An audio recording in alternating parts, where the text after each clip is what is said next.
Sarah Forgani with KENS 5 News now. Families scramble for safety at 2 in the morning after a man inside his apartment opens fire with bullets flying everywhere, hitting other units. The situation escalated and turned into a standoff with San Antonio police, ending with that man shot in the head.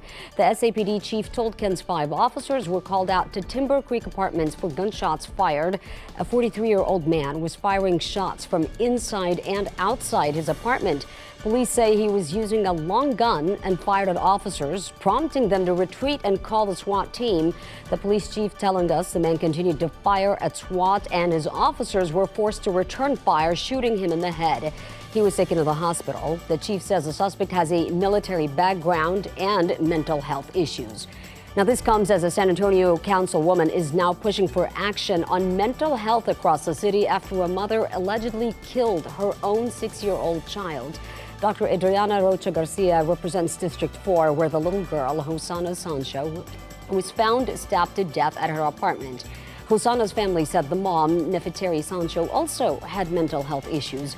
Now the councilwoman says she wants to know where funding from the American Rescue Plan Act was spent. She believes it was more than $20+ million given to the city after the pandemic. I feel like we've been on a course of trying to be proactive in several areas. I do think that we still are very reactive in the mental health area. I want to see what we're spending it on. I want to see if there's still an opportunity to reconsider what we're spending those funds on. Rocha Garcia says now is the time to invest in organizations that support mental health in San Antonio. A security guard hit by gunfire during a shootout with robbers is speaking out from his hospital bed, saying he's just happy to be alive. Surveillance video captured that shooting at the Purple Dragon Cannabis Dispensary Saturday morning. San Antonio police say 3 suspects attempted to rob the dispensary and 2 of them were armed. The security guard, Jonah Duran, acted quickly, shooting at one of the suspects who shot back at him. Duran was shot 5 times. The father of 3 spoke to KENS 5 with his family. I'm just happy to be alive. Happy I'm still able to be around my kids. 3 in the neck, once in the hand, and once in the leg. I just hope to God that people have learned a lesson from this.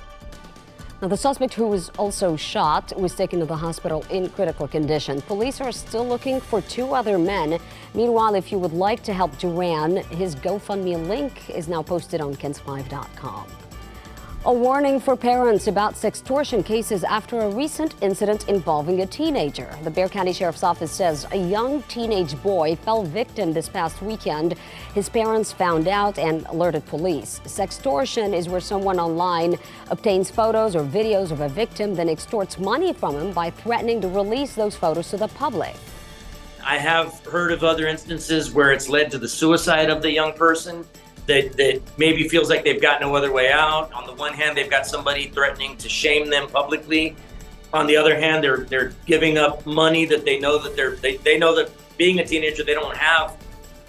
The sheriff asks all parents to make their kids aware of the risks online. A massive explosion at a North Texas hotel leaves dozens of people hurt. This happened in Fort Worth on Monday at the Sandman's signature Fort Worth downtown hotel. Officials believe that a possible gas leak caused it, but they have not confirmed that as they continue to investigate. At least 21 people were injured. More questions and answers as to how a door plug blew out of an Alaska Airlines plane mid-flight last Friday. The National Transportation Safety Board says it is now investigating whether the missing bolts that held the panel in place were lost ahead of the incident or during the flight.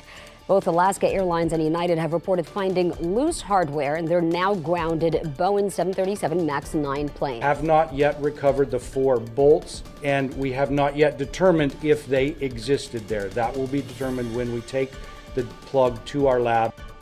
The Federal Aviation Administration said the planes will stay grounded until enhanced inspections are complete.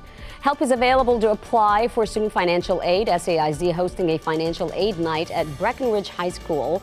They will help students and parents fill out FAFSA forms to apply for federal student aid tonight. The forms are changing this year, so the class of 2024 is the first to fill out the new forms. Parents will need to bring W-2s and 2022 tax forms. If you're out and about also the Riverwalk this weekend, you might find parts of it drained. Starting this Friday, they're draining the museum and Mission Reach sections. This is part of the Riverwalk maintenance program.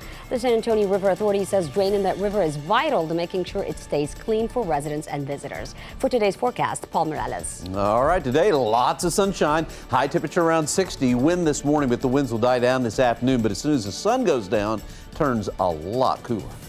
That's KENS 5 News Now. I'm Sarah Forgani.